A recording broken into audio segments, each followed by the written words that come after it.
Hello students, how are you all? Once again welcome to SST class. Children, we are doing Geography chapter 5 Temperatures, Pressures and Winds. कल की video में हमने pressure के बारे में and thickness के बारे में पढ़ा. आज की वीडियो में हम पढ़ेंगे wind, moisture, humidity and clouds के बारे में. So let us continue with the chapter. आज की वीडियो की शुरुआत करते हैं विंड से. Moving air is called wind, or flowing of air from high pressure to low pressure is called wind. चलिए, एक तो हल्की हल्की जब हवा फ्लो करती है तो उसको हम ब्रीज बोलेंगे, लेकिन जब हवा थोड़ी तेज हो जाती है, बोले तो जब हवा की इंटेंसिटी थोड़ा तेज हो जाती है तो उसको विंड बोलते हैं, जो कि आपने महसूस करी होगी जब कभी स्टॉर्म आता है या तूफान आता है.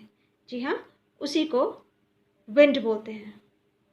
चलिए कुछ और टर्म्स को देखते हैं जो कि विंड से जुड़ी हैं, जिससे कि आप लोगों को थोड़ा क्लियर हो जाएगा विंड का कंसेप्ट.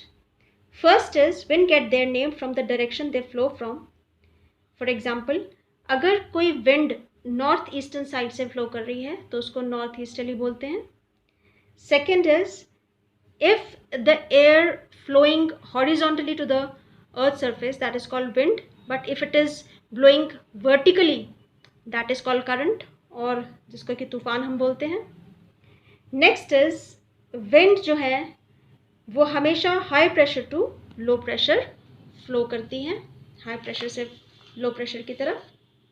और अर्थ का रोटेशन का जो मूवमेंट है वो काफ़ी हद तक विंड्स को डिफ्लेक्ट करता है, चेंज करता है, अपोजिट डायरेक्शन में फ्लो करवाता है.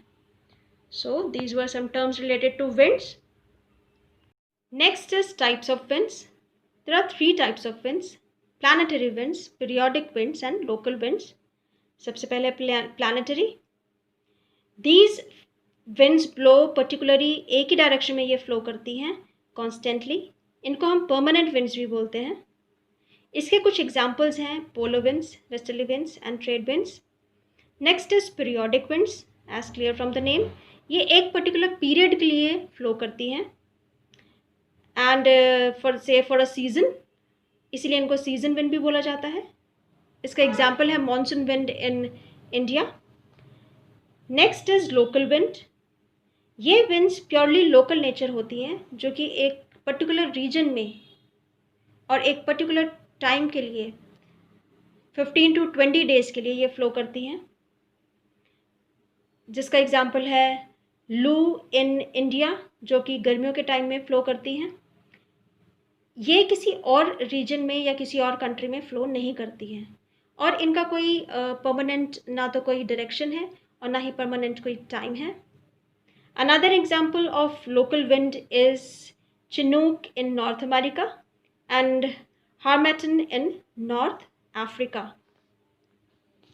We measure the speed of wind with knot and direction of wind with wind vane and wind socks.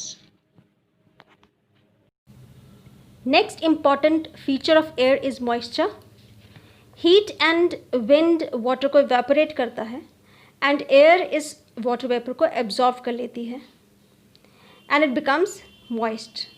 The amount of water vapor present in air is called humidity. ये temperature पे depend करता है कि air कितनी water vapour absorb कर सकती है. हम यूजुअली मॉइस्चर को देख नहीं पाते हैं, लेकिन मॉइस्चर का प्रेजेंस हम एक एक्सपेरिमेंट से देख सकते हैं. आपने ठंडे पानी के ग्लास के बाहर छोटी छोटी पानी की ड्रॉप्स को देखा होगा. जब वाटर वेपर ठंडे सरफेस के कांटेक्ट में आती है तो वह बहुत जल्दी ठंडी हो जाती है और ग्लास के बाहर ड्रॉपलेट का रूप ले लेती है. इससे हमें पता चलता है कि एयर कंटेन्स मॉइस्चर और humidity. Next is cloud and cloud formation. Children, although clouds might look like they are made of gases, but they are actually a large mass of tiny droplets of liquid water or ice crystals.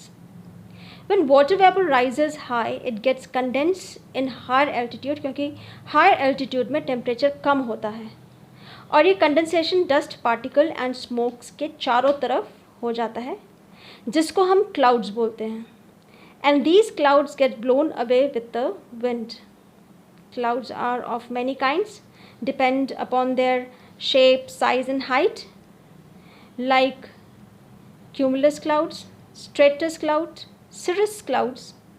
और जिन बादलों में पानी होता है यानी कि बारिश वाले बादल, उनको nimbus बोलते हैं. So that's all for today's video.